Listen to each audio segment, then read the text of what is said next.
Queridos amigos, a passagem das Escrituras para a qual eu gostaria de chamar a sua atenção nesta noite se encontra no Evangelho de Lucas, ou melhor, no Evangelho de Mateus. Abra comigo no capítulo de número 3, nós lemos os versículos de número 7, versículo 8 e versículo de número 10.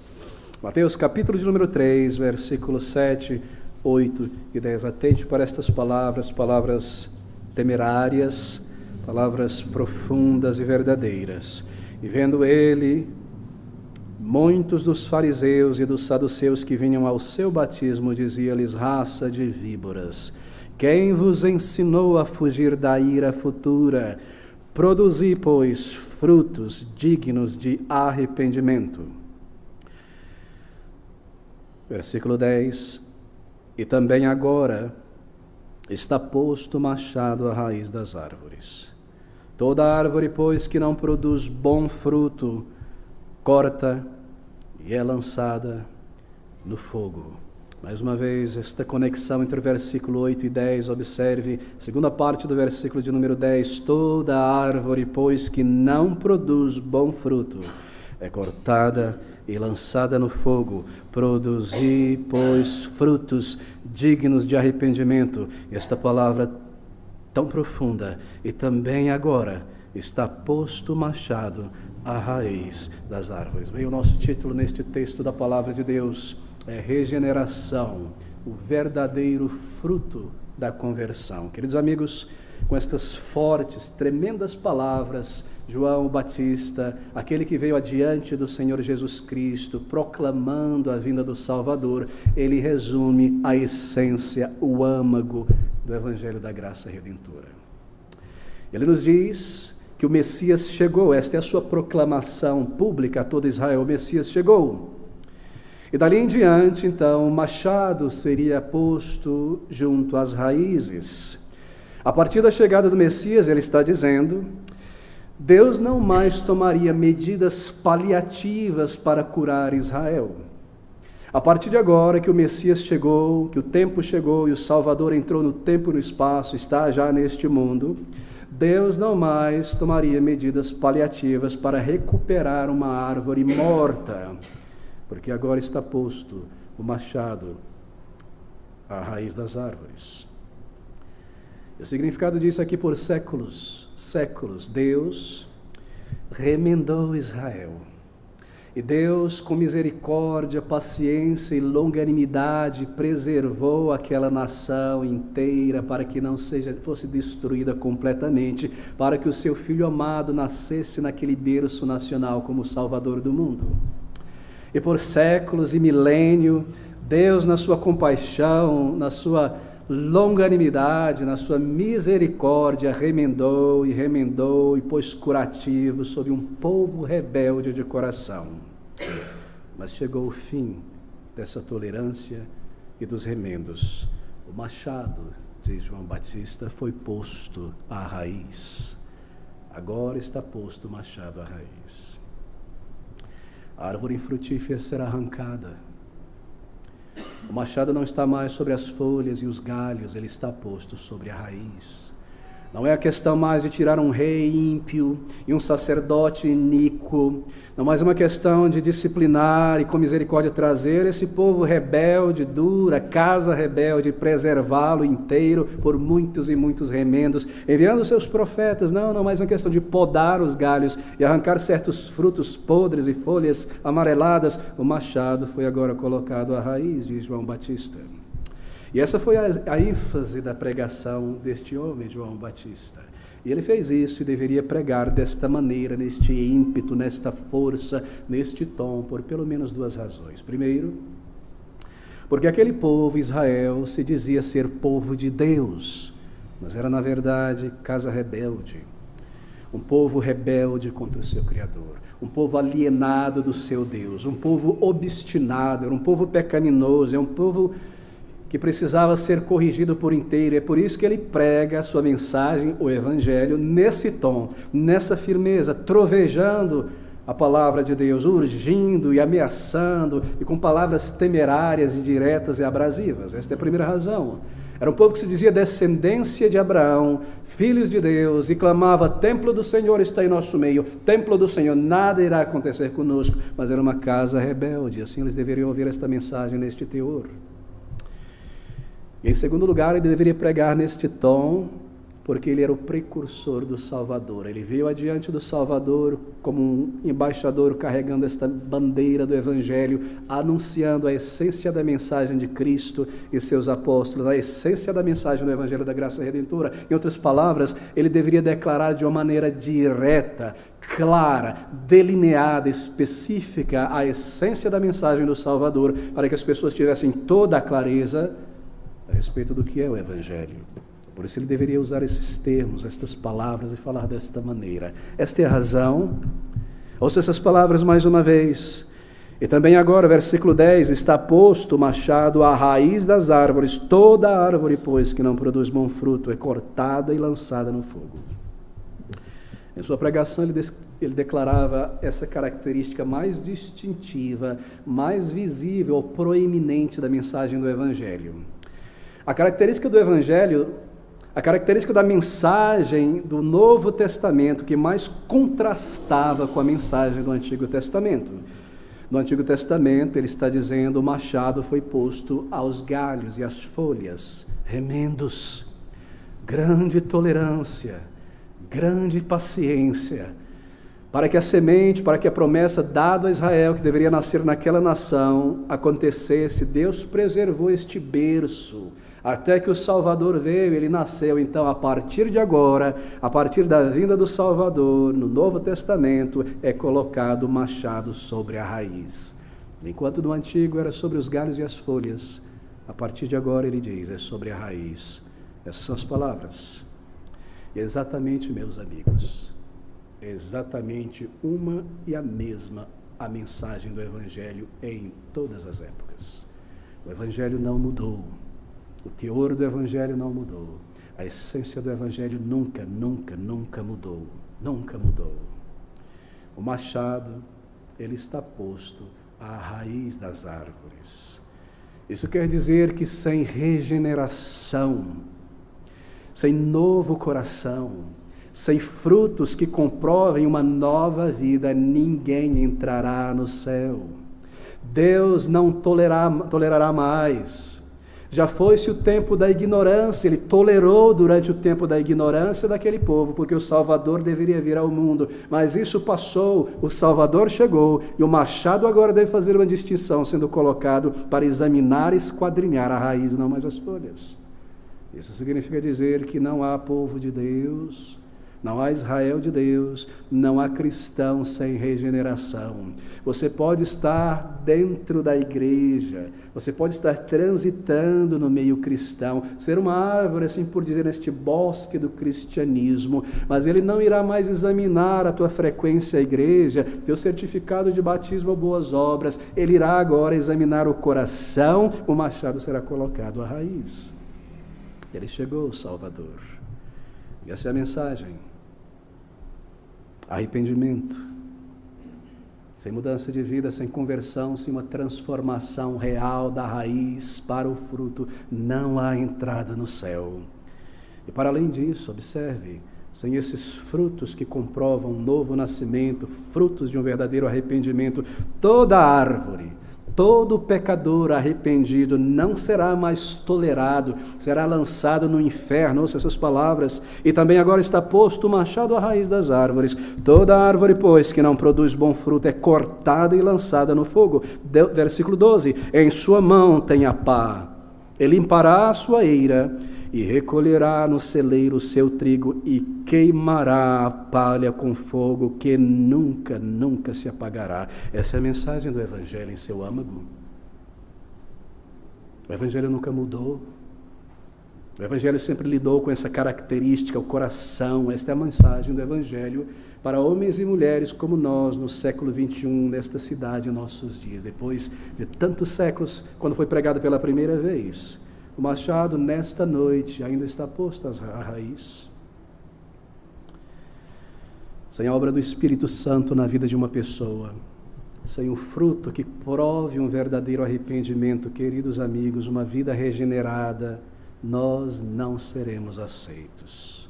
Remendos morais, remendos religiosos, band-aids de boas obras, esforços espasmódicos, esporádicos de adorar a Deus de vez em quando e fazer alguma coisa com a igreja, não servirão. É um novo coração que Deus está buscando. Essa é a ilustração, essa é a palavra. É requerida uma nova vida. Na antiguidade, Deus permitia que pessoas permanecessem em Israel, embora não fosse Israel de Deus, mas na igreja de Cristo, do povo regenerado, somente pessoas salvas. Claro, sempre foi assim, no passado também. Nunca o verdadeiro Israel foi aquela nação, mas o Israel de Deus dentro daquela nação. Deus sempre teve seus 7.000 homens e mulheres que não dobravam seus joelhos a Baal. Nem todo Israel de Deus é Israel, e ainda é assim. O machado sempre esteve à raiz, é um fruto que é buscado, é uma nova vida, é regeneração, é a circuncisão de Cristo no coração, e amar a Deus de coração, é guardar os seus mandamentos de coração, é servi-lo de coração. Nunca foi apenas de lábios, de sacrifícios externos, mas Deus tolerou isso porque ali estava a mensagem, símbolos para a vinda do Salvador e o que ele iria fazer. Mas agora, diz João Batista, e também agora está posto o machado à raiz. Queridos amigos, você percebe quão distinta, quão clara, quão delineada é a mensagem do Evangelho. A mensagem do Evangelho na Bíblia ela não é confusa, ela não é anuviada, embaçada, ela é clara, ela é precisa, ela é direta. Essa é uma mensagem que vem a nós e nos encontra onde nós estamos. Ela não está falando a um homem ideal, pecador. Ela vem a você, e ela vem a mim, ela vem ao governador deste estado, e vem ao homem na rua, ela vem a toda pessoa no momento e no estado em que nós nos encontramos. E ela diz, é necessário fruto de arrependimento para a salvação. Deus colocou o machado à raiz, não é religiosidade, é salvação, é regeneração. Com distinta mensagem, não é? É uma mensagem sobre uma nova vida, ser uma nova pessoa em Cristo. Uma pessoa distinta do mundanismo. Não meio termo mundano, não meio termo cristão, mas uma pessoa transformada por Deus. Essa é a mensagem do que o Evangelho produz na vida de uma pessoa. E toda a mensagem que João o Batista, o precursor de Cristo, pregou, e seus apóstolos, é bastante clara, foi bastante clara e delineada. Mas, amigos, espero que você concorde comigo, observando o cenário em que nós estamos no Brasil e no mundo ocidental. Nunca houve uma geração como a nossa, na verdade. Nunca houve uma geração como a nossa, quando o Evangelho já não é mais percebido, e não é compreendido, e não é mais claramente proclamado nos púlpitos. Não é verdade? Se não há regeneração, não há cristão. Se não há uma nova vida, não houve conversão. É isso que o Evangelho diz. Essa é a mensagem direta e clara do Evangelho da graça redentora. Mas nunca houve uma geração como a nossa. Ou você é salvo e pertence a Deus, ou você tem frutos de uma nova vida, ou você continua pertencendo ao diabo e Satanás, é o teu pai.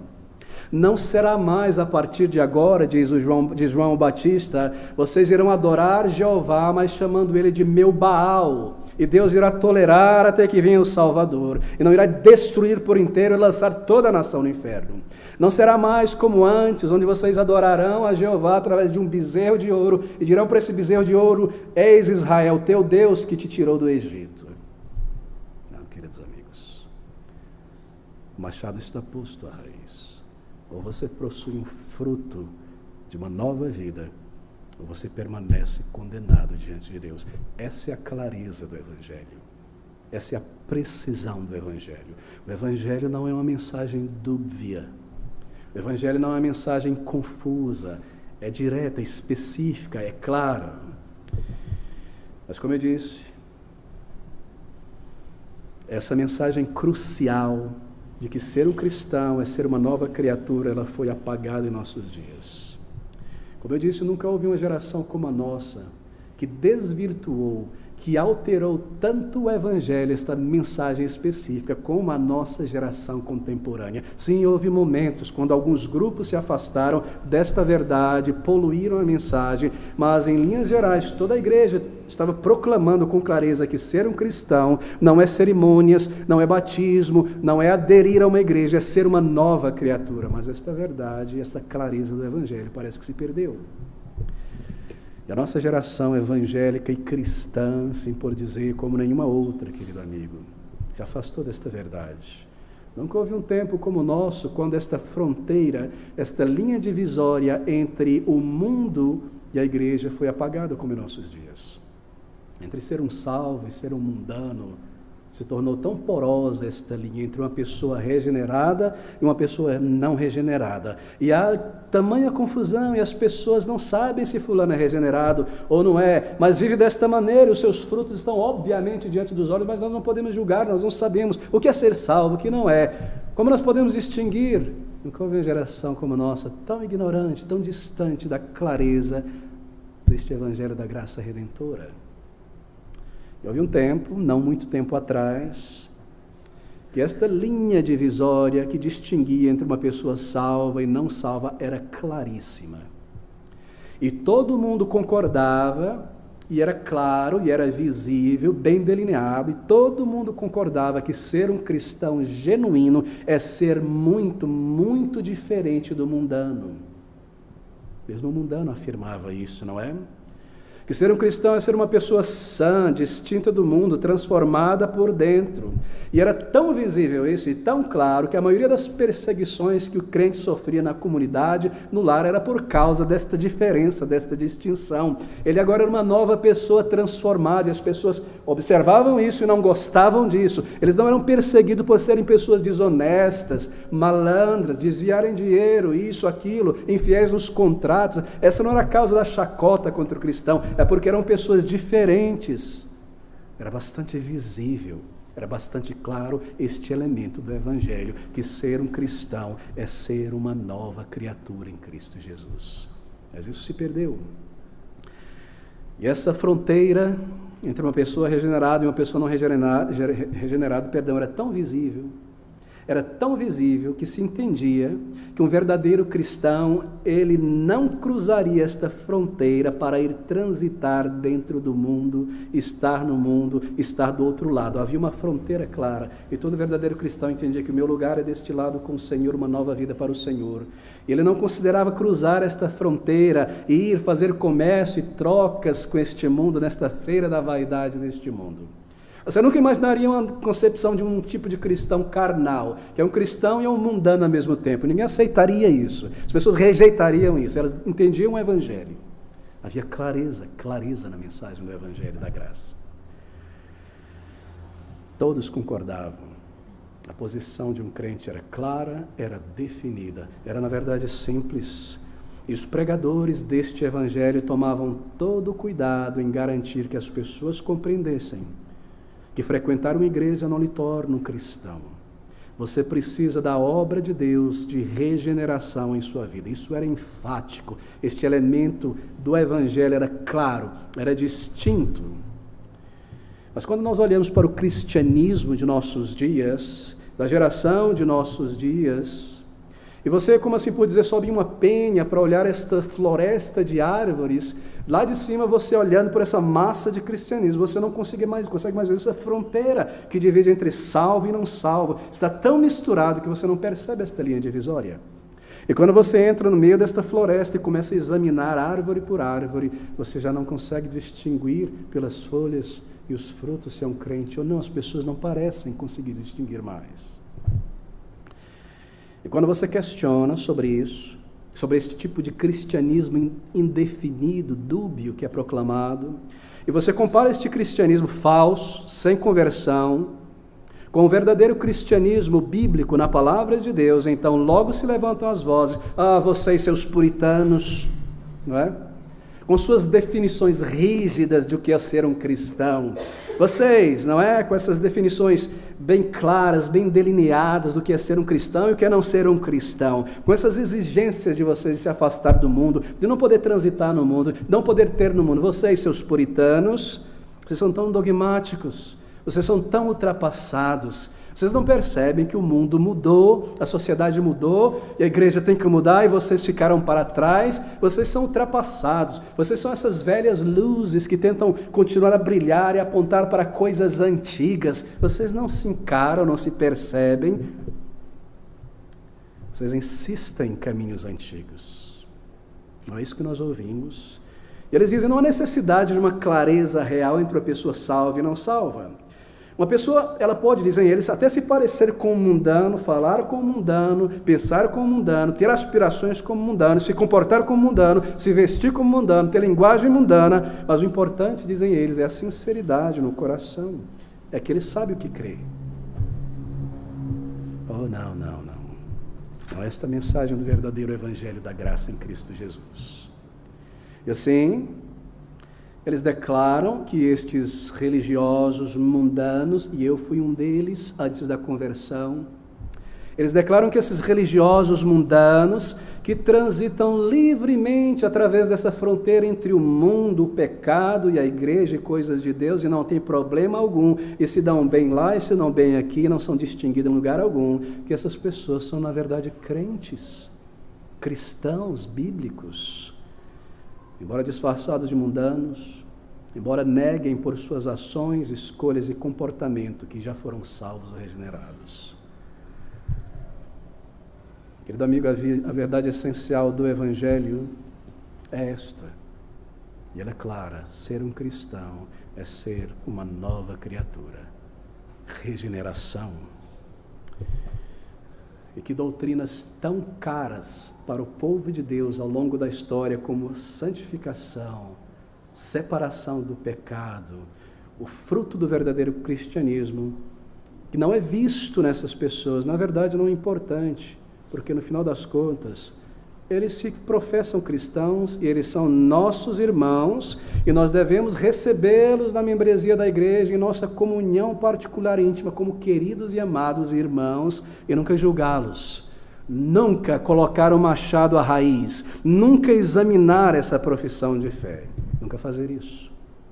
Eles são apenas crentes carnais, crentes que ainda não crucificaram as suas paixões, mas são crentes, são irmãos, são cristãos que, dizem ele hoje, os progressistas evangélicos, eles são cristãos que experimentam o seu cristianismo de uma maneira diferente da nossa, embora neguem seus comportamentos e estilo de vida, que são de fato, como Cristo, algo essencial, que ser um cristão é ter uma nova vida. Mas eles chegarão ao mesmo destino que você e eu, dizem eles, embora vivam um cristianismo diferente. Eles são filhos de Deus, meus irmãos, porque o Cristo crucificado também morreu por eles. Quem sou eu para julgá-los? E além disso, vocês devem se envergonhar por não terem amor ao próximo, e serem diferentes de Jesus e discriminarem as pessoas com esses critérios bíblicos rígidos e tomarem esta Bíblia e imaginarem que esse livro é a única voz da verdade, é o único lugar onde Deus fala, que não há tanta coisa estranha presa ao folclore da época, ao patriarcalismo da época, que não precisa ser revisada. Quem são vocês? Não é isso que nós ouvimos?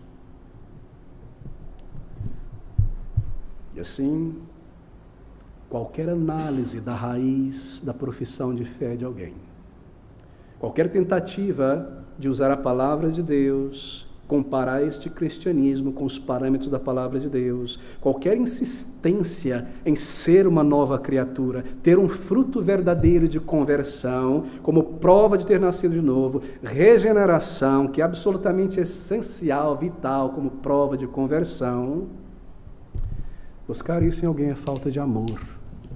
É uma discriminação horrível, é divisionismo. E se existe pecado, o pecado é isso, discriminar. Esse é o teor, amigos. Esse é o espírito do cristianismo, do evangelicalismo de nossos dias. Não é verdade? Sinceridade no coração é tudo que importa. Concordar com a fé cristã é o suficiente. Nunca em nenhuma geração, a palavra de Deus, a pregação nos púlpitos, esteve tão distante desta verdade. Nunca antes essa distinção entre uma pessoa salva e não salva foi apagado. Nunca o machado esteve tão distante da raiz. Nós aprendemos que não há mais necessidade de clareza em sua posição como um crente, em separar-se do mundanismo. Não é necessário. E ao contrário, o que nós somos ensinados é que nós devemos procurar algo de Deus na vida de cada pessoa. Algo de Deus ali, porque no final das contas todos nós fomos criados à imagem e semelhança de Deus. Assim o mundano e a cultura mundana que ele produz, há algo de Deus, e nós podemos beber do mundanismo porque há algo de Deus ali. Não é isso que nós ouvimos, não é essa a pregação, algo de Deus. Portanto, quer você seja um cristão que busque a santificação sem a qual ninguém verá a Deus, ou seja um cristão que se adapte melhor a uma experiência mais progressiva e liberal do cristianismo, isso no final das contas não importa. O importante é amar a Deus, é não julgar a ninguém, é ser agradecido e viver as diferenças. E o resultado disso é que nunca houve tanto pecado grosseiro aberto dentro de igrejas, e tanta desonestidade, e tanta imitação do mundo na igreja. A igreja nunca foi tão travestida de mundana como em nossa geração, porque não se sabe mais a diferença entre o mundano e o salvo. E obviamente deve haver alguma desculpa teológica para justificar tudo isso, não é? São explicadas essas diferenças e desculpadas em nome de quê? Em nome da graça. Sob que título? O título da liberdade cristã. Nós estamos na era da graça. Liberdade cristã. As pessoas já não conseguem mais discernir o que é certo e o que é errado, o que é santo, o que é profano, o que pertence ao mundo e o que pertence à igreja, o que é para um crente nesta vida e o que não é para um crente, por causa dessa distinção que não é mais feita. Este elemento mais claro, visível da mensagem do Evangelho. A fronteira, amigos, foi apagada, caso você concorda comigo. E o resultado é que todo tipo de cobiça entrou na igreja. E o Evangelho e a fé se tornou mercadoria. E a sensualidade tomou lugar na igreja. E a projeção do ego, e a esterilidade espiritual. E tudo isso é permitido, defendido e mesmo aplaudido em alguns círculos com o mesmo argumento. Nós estamos na era da graça. Fomos libertos da lei pela graça. Liberdade cristã. O importante é que a pessoa afirme ser um cristão e se identifique com o cristianismo. Esqueça essa história de raiz, de coração. Todavia, queridos amigos, esta voz do Evangelho da graça redentora, ela continua a reverberar ainda hoje, ainda que uma pequena voz, e ela continuará até o final. E ela diz: já está posto o machado à raiz das árvores. Produzi, pois, frutos dignos de arrependimento. Esta é a mensagem do Evangelho, um fruto de um novo nascimento.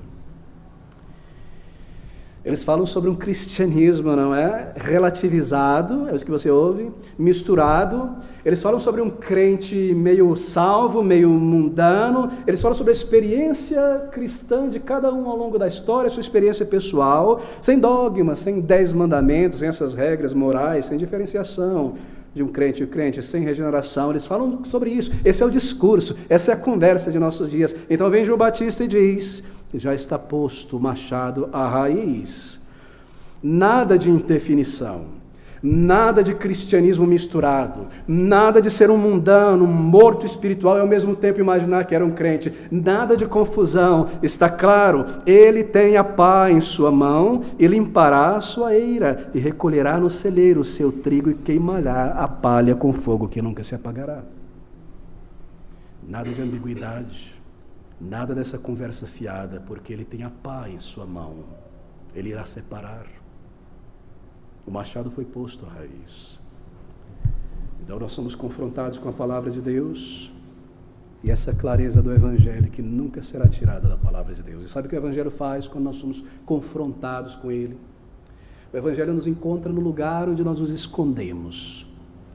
para viver os nossos pecados. Ele nos encontra nos esconderijos conceituais que nós criamos e abraçamos para nos esconder, para viver o nosso pecado. E o Evangelho vem, ele nos arranca desta toca, nos põe diante da luz da verdade e diz: sem regeneração não há cristianismo, não há nova vida, não há. Essa é a mensagem do Evangelho. Ele é claro, ele não brinca com você, ele não te dá falsas esperanças, ele é um espelho. Ele é um machado, ele é um bisturi, ele mostra com clareza as partes, a realidade mais interna da alma. O Evangelho faz isso, o Evangelho revela o que há de pior em nós, o estado real do coração. O Evangelho é claro, queridos amigos, a palavra de Deus é clara, Cristo foi claro, o Evangelho faz esta distinção: sem regeneração você não é um cristão, filho de Deus. Há uma linha clara entre um filho de Deus e um filho deste mundo. Embora vistam as mesmas roupas do cristianismo, há uma fronteira clara, sempre houve. E aqui está esse ponto crucial do Evangelho. Eu precisei me demorar aqui, porque se nós não entendermos isso, nós não entenderemos a nossa necessidade real. O cristianismo verdadeiro é regeneração. O verdadeiro fruto da conversão é uma nova vida. E quando o Evangelho de Cristo, este Evangelho, é recebido por um pecador contrito e há uma resposta, esta mensagem é eficaz para transformar esta vida. Ela não permanece a mesma pessoa apenas com um título de cristão. Ela é mudada, ela é transformada. Há uma eficácia, há um poder, diz o apóstolo Paulo. Há uma força nesta mensagem. Quando ele é abraçado, quando ele opera, ele muda, ele transforma, ele é eficaz. O Evangelho não é apenas uma bandeira a ser sacudida de princípios morais, é o poder de Deus. O Evangelho faz algo, e quando alguém é salvo por este Evangelho, é uma nova criatura. Há frutos genuínos. Essa é a essência. Mas a essência do evangelismo, o evangelicalismo, o evangelho de nossos dias, do mundo, distante da palavra de Deus, diz o seguinte: você pode vir a Cristo como você está, mas permaneça, pode permanecer como está. Venha como está, permaneça como está. Não é essa? Não é essa a mensagem de nossos dias? Venha como está, com os teus pecados diante do Senhor, e permaneça como está. Ninguém te julgará, nem o Salvador. Oh não, amigos, não. Aqui está João Batista enfatizando essa característica aguda, principal do Evangelho. O âmago do Evangelho. O Evangelho põe o machado na raiz, não nas folhas, não no exterior. Eles dizem: a graça me libertou, eu estou livre para aproveitar este mundo. Cristo veio para destruir todas as tradições, não há mais restrições na graça, liberdade cristã, eu posso tomar deste mundo, experimentar deste mundo e ainda assim achar que eu sou um cristão. Não é necessário nenhuma diferença do mundo, ser uma nova criatura. Mas logo que você compara esta compreensão com o que é dito na palavra de Deus, com o ensino do Evangelho sobre a graça, você percebe que esta compreensão e ensino está a bilhões de anos-luz de distância da palavra de Deus. Esta ideia de graça produzida no mundo, comparada com a palavra de Deus, é tão distinta. Abra comigo em Tito, capítulo 2, versículo 11. Eles dizem: a graça me libertou, mas essa é uma graça libertina? Oh não, amigos, essa é uma graça libertadora. Tito capítulo 2, vem logo depois de 2 Timóteo, antes de Hebreu. Tito capítulo 2, observe o que a Bíblia diz, de que maneira a Bíblia delineia, define com precisão o que é graça. Essas palavras tão gloriosas de Tito 2:11, porque a graça salvadora de Deus se há manifestado a todos os homens. Essa é uma graça salvadora, libertadora e não libertina. O que ela faz? Esta graça me ensina, ensinando-nos que, renunciando à impiedade e às concupiscências mundanas, vivamos neste presente século sóbria e justa e piamente, aguardando a bem-aventurada esperança e o aparecimento da glória do grande Deus e nosso Salvador Jesus Cristo, o qual se deu a si mesmo por nós, para nos remir de toda iniquidade e purificar para si um povo seu especial, zeloso de boas obras. A graça nos libertou. O apóstolo Paulo faz aqui uma profunda declaração a respeito da essência do Evangelho e da vida cristã. Esta graça me libertou do amor pelo pecado, do domínio do pecado. E ela então vem como um professor, uma professora, uma pedagoga, a partir da conversão, porque ela me libertou, me ensinando a negar a concupiscência, a viver para Deus. É isso que a graça opera. Ela não te mantém no mundo como um mundano, ela te afasta do mundanismo. Ela opera em você e ela começa a trabalhar em você, te ensinando estas coisas, a renunciar à impiedade, à concupiscência mundana e a viver neste mundo uma vida sóbria, justa, a esperar a manifestação de Cristo, a sua vinda ou estar com Ele. Essa é a graça. Eu devo lhe perguntar nesta noite, foi esta graça manifesta em tua vida? Há estes frutos de regeneração visíveis, reais, orgânicos em você? É você nesta noite uma nova criatura em Jesus Cristo? Você pode testificar disso? Há frutos que comprovam um verdadeiro arrependimento. Produzi, pois, frutos dignos de arrependimento. Você percebe isso? Você encontra isso dentro de você? Você pode testificar destas coisas? Querido amigo, arrependimento é uma grande mudança. Arrependimento não é remorso de ter feito algo errado e depois eu sigo fazendo outras coisas erradas. Arrependimento é tristeza para com o pecado e mudança. Ele envolve a conversão. Há uma mudança de mente em relação ao pecado. Eu não mais o amo, eu luto contra ele. E há uma mudança também de conduta e comportamento. Arrependimento gera tristeza pelo pecado que eu cometi, por tê-lo cometido. Arrependimento gera ódio pelo pecado. Há esse fruto dentro de você, de um verdadeiro arrependimento. Arrependimento me conduz a confessar a Deus os meus pecados e a abandoná-los, não a confessar e voltar a praticá-los. Há este fruto em tua vida. Quando há o verdadeiro arrependimento, a partir deste momento, nenhum pecador consegue mais olhar para Deus com olhos secos. A tristeza na alma pelo pecado, a vergonha. Então, há uma busca por uma nova vida, por libertação. Arrependimento gera essas coisas. Este é o Evangelho da graça redentora. Ele é claro, ele fala sobre isso. A graça de Deus operando na vida de uma pessoa traz mudanças. Se você não vive de uma maneira diferente do que você vivia, em casa, no trabalho, na faculdade, na escola, na vizinhança, se não há diferença, eu me tornei um cristão, mas nada mudou. Você é como esses artistas do meio musical de nossos dias, que cantavam no palco da imoralidade, da projeção do ego e da vaidade, e de repente levantaram a mão, aceitaram a Cristo, e apenas mudaram de palco, continua a projeção do ego, a sensualidade e tudo mais. Se não há mudança, então você tem que se arrepender do teu arrependimento, porque ele não foi genuíno. E se arrepender de verdade pela primeira vez. Produzir, pois, frutos de quê? Que provem o verdadeiro arrependimento. Há este fruto em tua vida. Você consegue vê-lo ali. Seu modo de agir, linguagem, temperamento muda. Aprofunda mudanças internas. Não é mudança externa apenas. É uma mudança de atitude.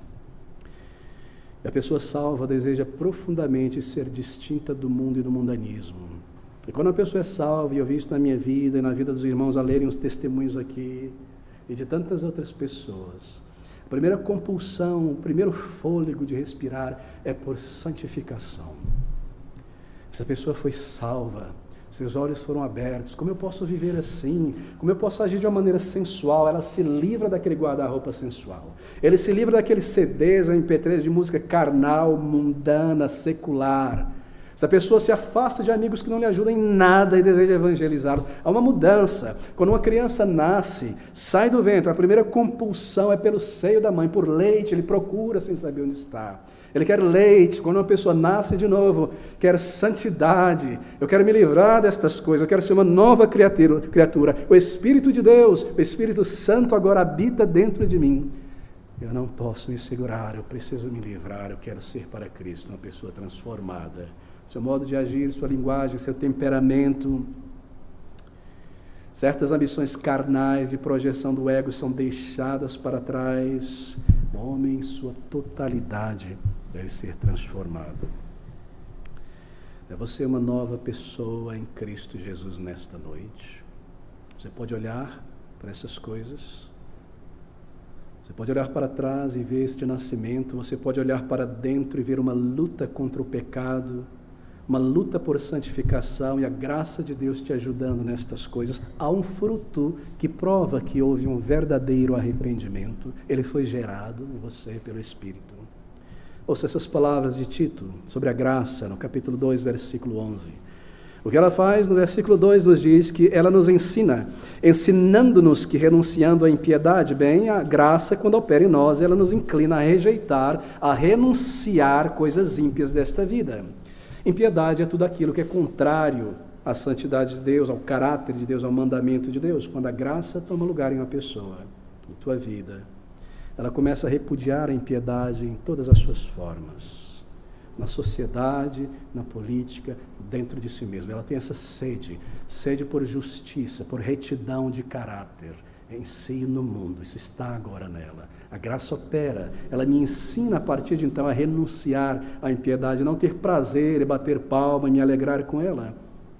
E essa repudiação, como eu mencionei, é um ato definido. Eu lanço fora essas coisas. Eu não fico brincando com elas, guardo no armário, sabendo que depois eu posso voltar a elas. Eu quero sair do mundo, eu quero deixar estes caminhos, quero ser uma nova pessoa para Cristo. É um ato definido. Ela me ensina a fazer isso.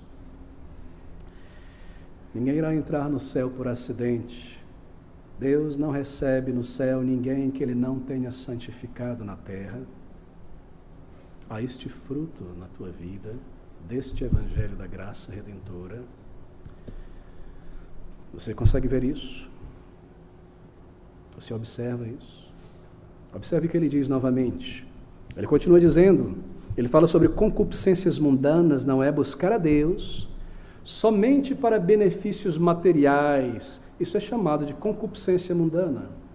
Usar o reino de Deus para vantagem pessoal, trazer o mundo para dentro da vida e para dentro da casa de Deus. A graça de Deus, ela lança fora estas coisas. Se antes eu estava na igreja, no meio cristão, para buscar alguma vantagem, alguma ajuda, alguém me ajuda nisso e naquilo, ou ter um lugar, um palco para projetar o meu talento, não, essa impiedade é lançada fora. Uma nova criatura. Há este aspecto purificador, renovador, transformador no caráter, ensinando-nos que renunciando à impiedade e às concupiscências mundanas.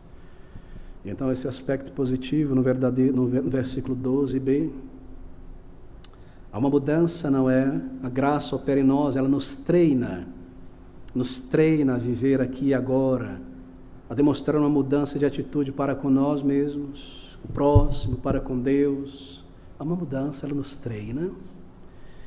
Autocontrole, ela nos ensina, ela nos treina a ter autocontrole, a vencer desejos pecaminosos, a fazer uso dos meus talentos, do meu tempo, para a glória de Deus, a santificar a vida dos pensamentos. Ela produz este fruto positivo. Mas se não há luta contra o pecado, se não há vitória contra desejos pecaminosos, se eu permaneço na prática do pecado, então a graça de Deus não operou em minha vida. Permanecer no pecado? Pergunta Paulo. Como poderíamos permanecer? Uma mudança para com o próximo, ela nos treina, não é? Ser justo, atitudes, intenções, lidar com as pessoas em verdade e sinceridade, não querer arrancar do próximo, tirar vantagem, prometer e cumprir, não usar desculpas, ainda que verdadeiras, mas ser consistente em seu dever. Ela nos muda em relação ao mundo. Ela nos muda, nos treina, nos transforma em relação ao povo de Deus. Honestidade, sinceridade no falar, profunda estima. Antes eu ia na igreja, mas eu iria por minha bênção. Eu não conhecia a pessoa do lado, nem o pastor nesta igreja, eu ia lá por minha bênção. Agora não, eu faço parte deste corpo de Cristo. Há apreço, há a amor, a suporte mútuo, a chorar com os que choram, a rir com os que rir, a suportar as cargas uns dos outros. Ela muda a minha atitude para com a igreja do Senhor Jesus Cristo. É só a graça de Deus que transforma um religioso em crente. Ela opera dentro de nós. Assim, a árvore, queridos amigos, deve ser julgada pelo fruto que produziu. Se nós julgarmos agora o fruto deste evangelho contemporâneo da falsa conversão, qual é o resultado? De um evangelho não claro, não definido, não específico, que chama o arrependimento e a mudança de vida. Qual é o fruto disso aí? O fruto é o que nós vemos, uma igreja mundana. Esse é o fruto desse evangelho: frieza no comportamento, desobediência, esterilidade espiritual nos que se chamam cristãos. Esse é o fruto deste falso evangelho. Querido amigo, não estaria na hora, falando agora pessoalmente, de você colocar um machado à raiz da tua vida e ser honesto consigo mesmo e defrontar-se consigo mesmo de uma maneira franca e perguntar: eu já nasci de novo? Há esse fruto do Espírito em minha vida? Será que não é hora de colocar o machado à raiz e parar de olhar as folhas e dizer: mas eu vou à igreja, vejo este fruto, mas eu canto no coral este outro fruto, e eu fui batizado esta folha, e olhar o coração e pôr o machado à raiz da questão? O Evangelho nos comanda isso, nos confronta isso, este Evangelho. O fruto, a realidade de uma nova vida pulsando no coração, entenda isso, eu preciso correr para o final. O fruto, a prova de uma nova vida pulsando na alma, jorrando para a vida eterna, esta fonte que foi aberta pelo Espírito, não é que eu fui salvo e agora eu continuo dialogando com o pecado. Antes eu não dialogava com o pecado, eu me entregava a ele quando ele me chamava. Agora eu dialogo, não sei, talvez, não, eu vou, mas não vou, eu quero ficar aqui. Não, esse não é o fruto, meio mundano, meio cristão, meio lá, meio cá. Eu não relativizo, eu não busco dialogar com o pecado para tentar de alguma maneira me convencer e torná-lo aprazível e aceitável. Eu não tento santificar o pecado para trazer o pecado para a minha vida, vesti-lo de religião, de alguma coisa para trazer. Esse não é o fruto do novo nascimento. O fruto do novo nascimento não é chegar o mais próximo possível desta fronteira entre o mundo e a igreja e morar ali. Por quê? Porque eu posso facilmente transitar de lá para cá. Esse não é o fruto. Não é reduzir esse padrão. Esse é o falso fruto de uma falsa conversão, de um falso arrependimento. Arrependimento verdadeiro é seguido de regeneração, transformação. Esse arrependimento não me permite mais viver na fronteira entre o mundo e o pecado, com um pé de um lado e um pé de outro. Ele me lança para longe, longe, longe das trevas e mais e mais. Eu não quero dialogar, eu não quero deixar as opções abertas entre o mundo e minha vida, eu quero estar longe. Há uma definição, uma linha clara entre ser salvo e não ser salvo. Qual é o verdadeiro problema do cristão não convertido, quando nós não nascemos de novo? Do evangélico não convertido ou qualquer religioso cristão não convertido? Qual é o seu problema? Não é, entenda isso, não é que ele deseja um pouco de espaço para experimentar um pouco com este mundo e aproveitar as coisas boas do mundanismo e as possibilidades de certos prazeres e tentar testar, experimentar com a moda carnal, a música carnal, os caminhos carnais e as ambições. Ele não quer apenas um espaço para experimentar, transitar ali. Não, não é esse. Sabe qual é o verdadeiro problema? É que ele gosta do pecado. Por isso vive ali na fronteira entre o mundo, uma velha vida e uma nova. Por isso que eu estou ali na fronteira. É por isso que eu não posso ser reconhecido como verdadeiro cristão. É por isso que eu não vejo mudança em minha vida, porque eu gosto do pecado. Não é só que eu quero estar pertinho para experimentar um pouco dali, coisas legítimas, não é que eu quero estar ali. Eu gosto do pecado. Está na raiz, está no coração. Por isso, as possibilidades estão abertas. O problema não é que ele cometa pecados. Esse não é o problema real, que um cristão evangélico não convertido cometa pecados. Entenda isso. O problema é que ele deseja cometê-los. O problema está na raiz, não nas folhas. O falso evangelho, o falso convertido cristão se contenta simplesmente em não cometer o ato do pecado. Mas sabe o que leva o coração de uma pessoa regenerada a ser quebrantado, a gemer e a sofrer? É que ele tenha desejado cometer o pecado. É que ele tenha contemplado a possibilidade de realizar e se entregar. É isso que faz chorar, que faz estar quebrantado, que eu pude contemplar e desejar e pensar na possibilidade, como eu pude apenas fazer isso. O não convertido, ele se preocupa em não ter cometido o pecado, e assim ele começa a criar o seu próprio padrão. Esse é o falso evangelho. Esse é o problema real do não regenerado. Há um problema intrínseco, um problema na raiz, um problema no coração, na alma. É isso que o condena. Algo está errado dentro de nós antes da conversão. Algo que anseia pelo pecado, embora eu tente segurar, eu anseio por ele. E, queridos amigos, este problema interno, quase invisível aos olhos das pessoas que só veem as nossas boas ações e religiosidade externa, somente este evangelho pode revelar. Somente este evangelho põe o machado na raiz. Somente este evangelho nos arranca de nossas tocas de desculpas conceituais e teológicas e nos faz encarar a verdade e o verdadeiro estado de nossa alma. Este é o evangelho da graça redentora. Somente o evangelho coloca este machado na raiz do problema e põe o dedo em cima do verdadeiro problema. Ele revela o que nós somos, não apenas o que nós fazemos. Ele revela o que nós desejamos e não apenas o que nós fazemos. Então, ele mostra a única solução para o problema.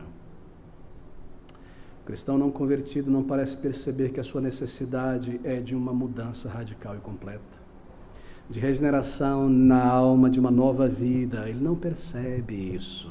Ele somente vê a necessidade desse arrependimento, dessa mudança inteira, radical. Ele somente vê isso necessário para uma pessoa viva, uma pessoa que está lá no presídio. Ele precisa dessa mudança, eu não. Eu preciso de uma pequena ajuda para melhorar. Ele não consegue ver o que está errado dentro de si mesmo. Ele não vê a sua necessidade. Ele não vê, ele não enxerga a sua necessidade de mudança. E é claro, o mundo também não vê a necessidade dele mudar. E o diabo também não vê nenhuma necessidade de você mudar.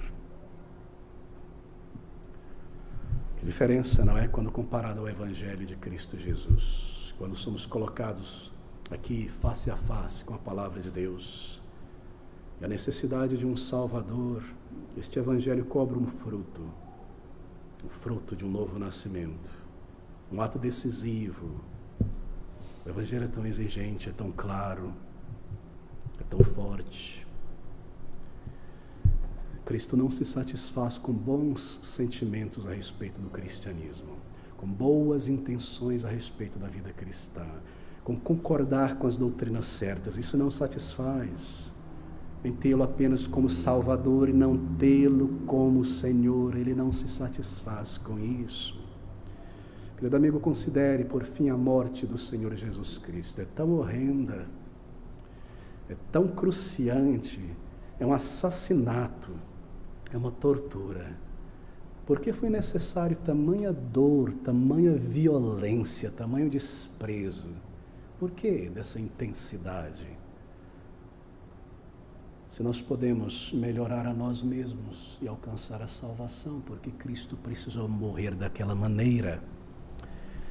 Isso foi para mostrar a gravidade, a negrura do pecado dentro de nós, o horror do pecado e a punição eterna que o pecado merece. Ele precisou ser quebrado em sua alma, moído em sua alma, sofrer daquela maneira. E você imagina que é uma questão de folhas secas, de alguns galhos, que Cristo precisasse morrer tamanha morte, tamanha dor.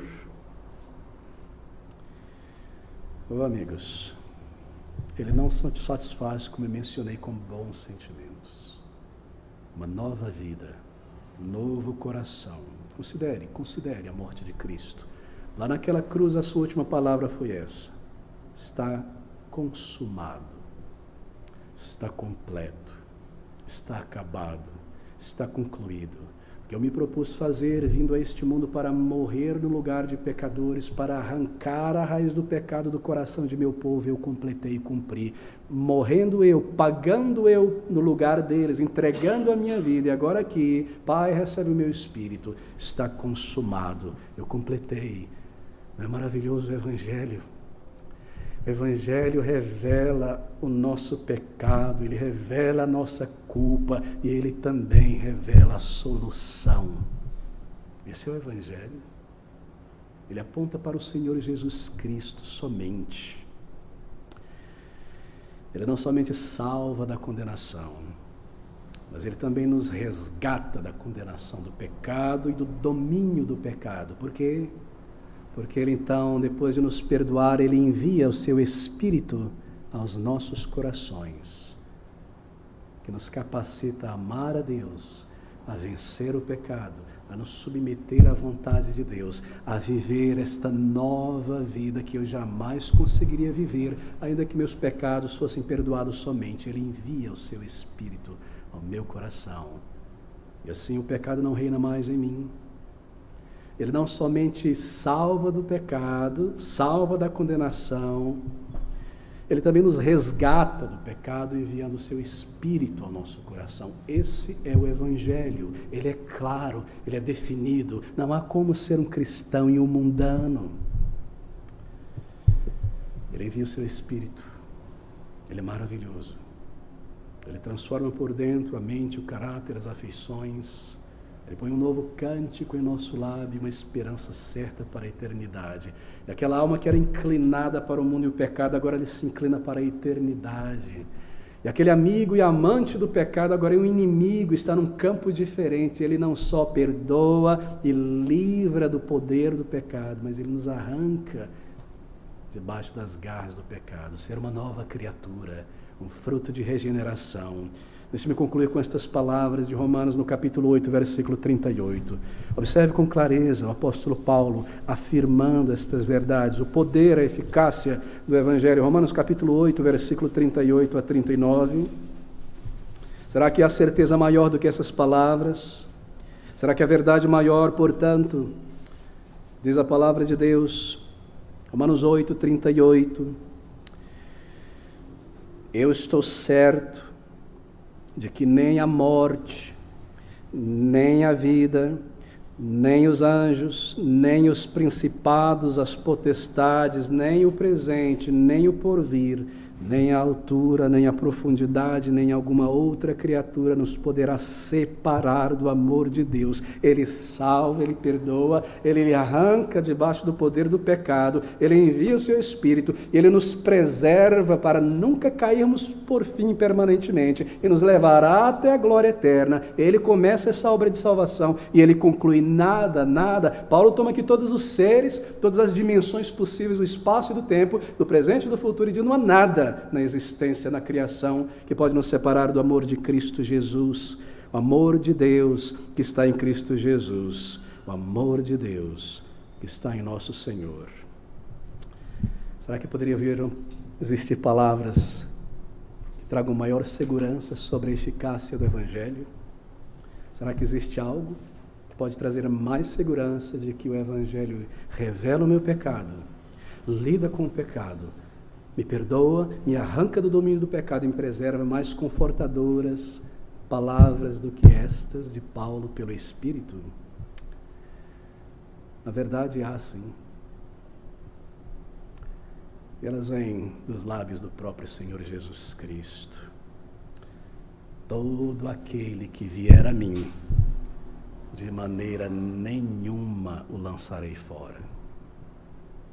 E dou-lhes a vida eterna, e jamais perecerão, jamais, e ninguém os arrebatará da minha mão. Essa é a eficácia do Evangelho. Este é o poder do Evangelho. Querido amigo, você tem este fruto na tua alma nesta noite. Você já encarou, você já abriu este livro da tua vida e observou. Você já desejou ser uma nova pessoa? Ser liberto do pecado, ser reconciliado com Deus, ter a paz de Deus, a paz com Deus e a vida eterna. Se você deseja estas coisas, simplesmente creia na mensagem do Evangelho. E creia se arrependendo diante de Deus, confessando a Ele o teu pior e clamando a Ele por misericórdia e salvação. Então, quando você fizer isto, um fruto de arrependimento nascerá dentro de você, a obra do Espírito Santo. Ele te salvará, Ele te perdoará, Ele te dará a certeza de salvação. Então, pela primeira vez, você poderá declarar para si mesmo e para o mundo e para os anjos: eu agora sou um filho de Deus, uma filha de Deus, pela graça que há em Cristo Jesus, livre do pecado, livre do domínio do pecado, livre da condenação do pecado por causa de Cristo Jesus. Nada mereço, como estou, eu fui ao Salvador, um pecador, para ser salvo e transformado. Há uma advertência final aqui. Ouça essas palavras então de Mateus, uma advertência final, e ele conclui estas palavras: e também agora está posto o machado à raiz das árvores, está diante de você nesta noite. Toda árvore, pois, que não produz bom fruto é cortada e lançada no fogo.